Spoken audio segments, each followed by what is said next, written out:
اگلا موتی جو حضرت عمر رضی اللہ تعالیٰ عنہ نے ہمیں دیا وہ یہ دیا ایک واقعے کے ساتھ۔ سیدنا مکحول سے روایت ہے کہ ایک بار امیر المومنین حضرت عمر رضی اللہ تعالیٰ عنہ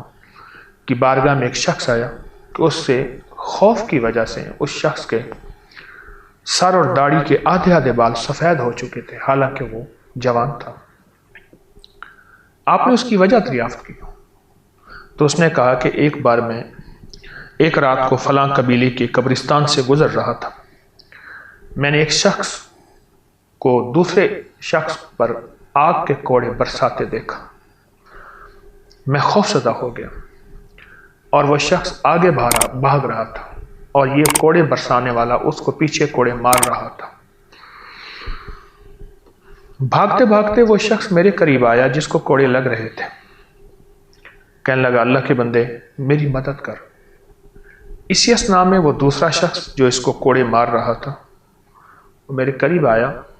کہنے لگے اس کی مدد ہرگز نہ کر، یہ بہت برا انسان ہے، یعنی اس کو قبر کا عذاب ہو رہا ہے اور یہ عذاب کی پکڑ میں ہے۔ یہ سن کر حضرت فاروق اعظم رضی اللہ تعالیٰ عنہ نے ارشاد فرمایا، اس وجہ سے حضور سرور کونین صلی اللہ تعالیٰ علیہ وسلم نے فرمایا کہ کوئی شخص تم میں سے رات کو اکیلا سفر نہ کرے۔ قبرستانوں میں جنات اور قبرستانوں میں عذاب بھی ہوتا ہے، ثواب اور رحمت بھی ہوتی ہے۔ کتنا بڑا انوکھا ایک پیغام ہے حضرت عمر رضی اللہ تعالیٰ عنہ کا کہ رات کو اکیلا سفر نہ کریں،